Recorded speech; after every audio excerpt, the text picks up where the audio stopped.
आंखों पर सूरज की किरणें पड़ी तो वह बेचैन हो गई। पता नहीं कितना समय हो गया, आज फिर से लेट हो गई। क्या पता नहीं क्या होगा मेरा। बुदबुदाते हुए वह फोन लगाते हुए सोचने लगी, पता नहीं मनोज उठा है कि नहीं, पागल है बिल्कुल। सोचते हुए मनोज को फोन लगा। उसने एक सांस में बोलना शुरू किया, गुड मॉर्निंग, उठ जाओ जल्दी और तैयार होकर जल्दी आ जाओ। और फोन रखते हुए अपने सपने समझाते हुए वह तैयार होने चल पड़ी। आज प्रणाम पत्र आने वाला था। थोड़ी घबराहट तो हो रही थी, पर उसे पक्का विश्वास था कि वह अपने माँ बाप के सपनों को, उनसे किए वादों को जरूर पूरा करेगी। तभी उसकी नजर मनोज पर पड़ी। अरे तुम आ गए, चलो जल्दी नोटिस बोर्ड पर रिजल्ट देखने। उसका हाथ पकड़कर नोटिस बोर्ड की तरफ मुड़ते हुए आरोही ने कहा, अरे आरोही सुनो तो सही। मनोज ने उसे रोकते हुए बोला, वहां बहुत भीड़ है, यहाँ देखो रिजल्ट अब साइट पर आने लगा है, यहाँ से देख लेते हैं ना। आरोही ने हामी भरी तो मनोज ने अपने फोन पर रिजल्ट खोलते हुए कहा, इस बार तो तुम ही टॉप करोगी। आरोही ने मुस्कुराकर, मेरे टॉप करने से ज्यादा जरूरी तुम्हारा टॉप करना है ना। जानते हो ना, हमें बहुत कुछ करना है। आखिर साथ रहने के सपने देखे हैं तो मेहनत भी तो करना पड़ेगा ना उसके लिए। और अब तक रिजल्ट सामने था, मनोज तो पास हो गया था। आरोही देवासी सी उसकी तरफ देखती रही, आंखों में खुशियों के आंसू पिरोए। मन कर रहा था मनोज से लिपट कर अपने दिल को सुकून दे, पर एक आदर्श बेटी के फर्ज से बंधी वह कहाँ यह सब कर पाती। सोचते हुए उसने बधाइयां दी और कहा, चलो अब मेरी तरफ से तुम्हारी कामयाबी पर तुम्हें मिठाई खिलाती हूँ। मनोज ने उसे रोकते हुए बोला, मैं कामयाब तो उस दिन होऊंगा जिस दिन तुम मेरी हो जाओगी हमेशा के लिए। तो क्या अभी नहीं हूँ क्या? आरोही ने क्रोधित अंदाज में उसकी तरफ देखा। मनोज ने मुस्कुराते हुए कहा, अभी तुम मेरी कहाँ हो? अभी तो तुम एक आदर्श बेटी के बंधनों में जकड़ी हुई हो, अपने फर्जों के मैदान में खड़ी हो। यहाँ हर जंग तुम्हारे माँ बाप के सपने के लिए तुम लड़ रही हो। एक कामयाब लड़की, एक कामयाब बेटी, एक कामयाब बहन, और ना जाने कितने रिश्तों का बोझ तुमने अपने कंधों पर उठा रखा है। मुझे तो यह समझ नहीं आता कि तुम अपने लिए कब जीना शुरू करोगी। तुमसे शादी करने के बाद, आरोही ने मुस्कुराते हुए कहा। मनोज ने भी उसका हाथ साथ देते हुए कहा, जरूर, और एक प्यारी सी मुस्कान बिखेर दी और दोनों आंखों में अपने सुनहरे भविष्य के सपने पाले घूम गए अपने अपने छात्रावास की तरफ। छात्रावास पहुंचे तो एक गमगीन शांति का अनुभव हुआ। 100% शांति। आखिर क्या हुआ?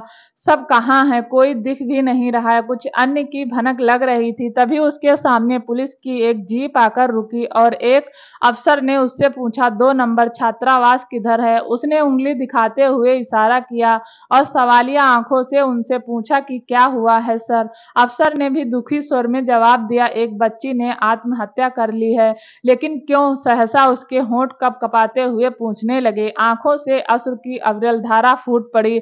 अफसर ने उसे समझाते हुए कहा, वही पता लगाने हम सब आए हैं। वैसे आजकल के बच्चों की तो एक ही समस्या है, क्या माँ बाप इतनी मेहनत से कमा कर पढ़ाने भेजते हैं, यह लोग प्यार के उन दिनों में फंस के अपना कीमती समय और करियर दोनों बर्बाद कर लेते हैं। कामयाबी के शिखर पर पहुंचकर अपने प्यार की चाहत करना गलत है क्या? धर्म, क्या जाति से परे दो प्यार करने वालों को मिलाया नहीं जा सकता है? उसने सवाली निगाहों से पूछा। अफसर चुप्पी साधे हुए आगे बढ़ गए। आरोही बहुत उदास थी, उसके आंसू थमने का नाम ही नहीं ले रहे थे। अपने सवालों का पिटारा समेटे हुए वह अपने कमरे की तरफ आगे बढ़ रही थी। पिताजी, उसके फोन की घंटी बजी। माँ कैसी हो आप? मैं तो ठीक हूँ बेटा। अच्छा सुन, तू अपनी कुछ सुंदर तस्वीरें भेज दे ताकि हम तेरे लिए बेहतर रिश्ता ढूंढ लें। आरोही ने बात काटते हुए बोला, पर मैं अभी तो पढ़ाई कर रही हूँ ना, और आप शादी की बातें क्यों कर रही हो? अभी मुझे बहुत कुछ करना है माँ। माँ ने झल्लाहट भरे स्वर में कहा, हमें भी तो अपनी जिम्मेदारियों से मुक्त होना है, और पढ़ाई ही तो कर रही है। जल्दी से तेरी शादी ब्याह कर देंगे तभी तो हम भी निश्चित हो पाएंगे ना। कहते हुए मैंने फोन रख दिया। आरोही अपने बिस्तर पर लेटकर सोचने लगी। सोचते सोचते कब उसकी आंख लग गई पता ही नहीं चला। अचानक फोन की घंटी बजी और वह उठकर दुखी स्वर में बोल पड़ी, मनोज, माँ ने मुझसे शादी के लिए तस्वीर मांगी है। मनोज ने प्यार से समझाते हुए कहा, तो भेज दो ना, इसमें इतना परेशान होने की क्या बात है? आरोही, पर मैं, कहते हुए आरोही ठहर गई। मनोज ने उसे समझाते हुए कहा, माँ बाप की सोच गलत है पर उनकी नीयत कभी गलत नहीं होगी। वह भी तुम्हारा भला ही चाहते हैं और तुम चिंता मत करो, किसी और से मैं तुम्हारी शादी होने ही नहीं दूंगा, भगा के ले आऊंगा।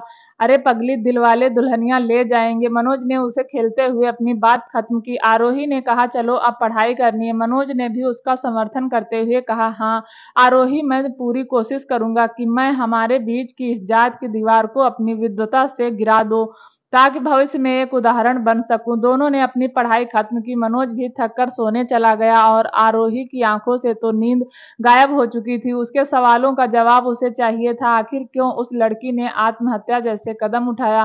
क्यों खुद को इतना कमजोर और अकेला समझ बैठी कि उसने यह अपराध कर डाला?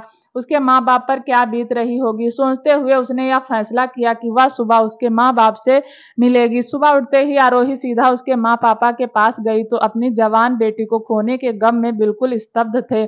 जुबान से एक शब्द भी नहीं निकल पा रहा था और आंखों से अश्रु की अविरल धारा लगातार बहती जा रही थी। आंटी संभालो अपने आप को, आप ऐसे कमजोर नहीं पड़ सकती। सोनाली एक बहुत अच्छी और होनहार लड़की थी, पता नहीं उसने ऐसा कदम क्यों उठाया, मुझे तो समझ नहीं आ रहा है। एक बार उससे बात तो करनी चाहिए थी। अचानक आंखों के आंसू एक बहुत पुरानी सोच के क्रोध में बदलते हुए दिखाई देने लगे। उसकी माँ चीख पड़ी, मैंने बोला था उससे, वह लड़का सही नहीं है तेरे लिए। हम तेरे लिए एक बहुत अच्छा रिश्ता ढूंढ लेंगे। पर उसकी तो एक जिद रही, मैं तो समर्थ से ही शादी करूंगी। अरे कितना समझाया उसे, वह लड़का अपनी जात का नहीं है, तू क्यों अपना भविष्य बर्बाद कर रही है? लेकिन वह नहीं समझी, जिसका नतीजा यह कहते हुए उसकी माँ बिलख बिलख कर रो पड़ी। आरोही समझ नहीं पा रही थी कि वह क्या करे, कैसे बोले। उसने बड़े ही विनम्र स्वर में बोला, आंटी वह नहीं समझ रही थी तो आप ही समझ जाते। आप तो उससे बड़ी और समझदार हो ना, क्या हुआ अगर वह लड़का आपकी जात का नहीं था? आपकी बेटी से सच्चा प्यार तो करता था ना? क्या हुआ अगर वो आपकी बराबरी नहीं कर पाता? आपकी बेटी को तो खुश रखता ना? एक बार तो सोच के देखिए, यह जात धर्म यह तमाम चीजें हम इंसानों द्वारा बनाई गई, इनसे ऊपर प्यार है जो एक इंसान अपने पालतू कुत्ते से करता है बिना उसका धर्म जात जाने। तो फिर हम तो इंसान हैं, फिर हमारे देश में ऐसा प्रेम क्यों नहीं है? कहते हुए आरोही चुप हुई। उसकी माँ ने उसे धन्यवाद देते हुए कहा, बेटा आज तुमने हमारी आंखों पर बंधी पट्टी को खोल दिया। अब बस हम हर माँ बाप से यही अपील करेंगे कि समाज से परे अपने बच्चों की खुशियों के बारे में सोचे, उन्हें समझे और उन्हें सही मार्गदर्शन दे। अपनी पुरानी पीढ़ियों में आरोही ने उन्हें प्यार से गले लगाकर कहा, मैं सोनाली की कमी तो पूरी नहीं कर सकती आपकी जिंदगी में, मैं यह कोशिश करूंगी कि कोई दूसरी सोनाली ऐसा कदम न उठाए। कहते हुए आरोही ने वहां से अलविदा लिया। इस दुख भरे लम्हे में आरोही के चेहरे पर मुस्कुराहट की लहरें थी, शायद इसलिए कि उसने एक बहुत ही बड़ा काम किया था। वह सोचते हुए मनोज से मिलने जा रही थी कि मनोज से मिलकर उसने कहा, जानते हो आज मैंने बहुत बड़ा काम किया है, मैंने उस लड़की की माँ को समझाया। मनोज ने प्यार से कहा, अरे वाह, तुम तो बड़ी समझदार हो गई हो, अब तो तुम अपने माँ बाप को भी हमारे रिश्ते के लिए मना लोगी। आरोही फिर से गम के सराबोर में डूब गई और सोचने लगी, काश तुम्हारी बातें सच हो जाएं मनोज, काश हम एक हो जाएं और एक सुनहरे भविष्य की नींव रखें। समय पंख लगाकर अपनी उड़ान भर रहा था और वह भी दिन आ गया जब कॉलेज खत्म हो गया। मनोज को एक बहुत अच्छी कंपनी में जॉब मिल गई थी। आरोही को भी एक औसत आय वाली नौकरी मिल ही गई थी। दोनों कुछ दिनों के लिए अपने घर चले गए। आरोही जैसे ही घर पहुंची उसने देखा उसके घर कुछ अतिथि बैठे हुए थे। उसने प्रश्न भरी निगाहों से पूछा, माँ की तरफ देखा और पूछा, यह लोग कौन है? माँ ने बड़ी उत्सुकता से जवाब दिया, तेरे होने वाले पति हैं, बहुत अच्छे कंपनी में काम करते हैं, अपनी जात के भी हैं और तुझे बहुत खुश रखेंगे। आरोही के आंखों में आंसू आ गए। उसने कहा, नहीं माँ, मैं यह नहीं कर सकती, मुझे अभी समय चाहिए, अभी तो मुझे नौकरी लगी है। आज तुम यह सब, अरे बेटा तुझे कमाने की क्या जरूरत है? तुम्हारे पति है ना, वह इतना कमाते हैं कि तुझे वह सब सोचने की जरूरत ही नहीं पड़ेगी। जल्द ही वह विदेश जाने वाले हैं तो उससे पहले शादी करना चाहते हैं ताकि अपनी बीवी के साथ विदेश जा सके। बहुत खुश नसीब है तू, तेरे लिए इतना अच्छा रिश्ता आया है। कहते हुए माँ ने अपने कामों में उलझ गई। आरोही ने मनोज को फोन कर सारी बातें बताई। मनोज ने बस यही कहा, तुम चिंता मत करो, मैं कुछ सोचता हूँ, तब तक तुम उनसे हमारे बारे में बात करो। आरोही ने हामी भरी और फोन रख दिया। संशय में पड़ी आरोही ने अपनी मां से बात करने की कोशिश की और बताया कि वह मनोज से प्यार करती है और उसी से शादी करना चाहती है। मां ने उसे डांट कर कहा, यही सब करने तुझे वहां भेजा था और वह लड़का अपनी जात का है। आरोही ने ना में सिर हिलाया और कहा, पर मां, वह मेरे से बहुत प्यार करता है और मैं भी। मां ने बात काटते हुए कहा, तेरे होने वाले पति भी तेरे से बहुत प्यार करेंगे और यह सब मत सोच, जो हुआ उसे भूलकर अपनी जिंदगी में आगे बढ़। आरोही ने अपनी मां को समझाते हुए कहा। मां ने गुस्से से चीखते हुए कहा, आरोही, हम जो कर रहे हैं वह तेरी भलाई के लिए कर रहे हैं। अब तो प्यार का भूत अपने सर से उतार कर इस रिश्ते के लिए तैयार हो जा। आरोही चुपचाप वहां से चली गई। वक्त ने फिर एक लंबी उड़ान भरी और करीब 1 साल बाद आज आरोही की सगाई थी। आरोही अपने कमरे में हाथों में मनोज की तस्वीरें पकड़े हुए अश्रुपूरित निगाहों से उसे देख रही थी और बस यही कह रही थी, मुझे माफ कर दो मनोज, मैं बहुत मजबूर हूँ। हमारी मोहब्बत ने आज दम तोड़ दिया। अनजाने में मुझसे कोई गलती हो गई हो तो मुझे माफ करना। कहते हुए वह फूट फूट कर रो पड़ी। बार बार उसके दिमाग में यह ख्याल आ रहा था कि आखिर क्यों सोनाली ने आत्महत्या की। उसे समझ तो बहुत पहले ही आ गया था, पर आज उस पर बीत रही थी। उसने उसकी मां से वादा किया था कि कोई दूसरी सोनाली उसके आसपास नहीं होगी और आज इस मझधार में खड़ी थी। इससे ज्यादा दर्द में उसने अपने आप को कभी नहीं पाया था। तभी एक आवाज कौंधी, आरोही बेटा जल्दी करो, लड़के वाले आ रहे हैं। बहुत ही डरे मन ढंग से वह आगे बढ़ी। उसके चेहरे से साफ झलक रहा था कि वह इस रिश्ते से खुश नहीं है। पर करूं तो क्या करूं? अगर आत्महत्या करती हूं तो मनोज टूट जाएगा।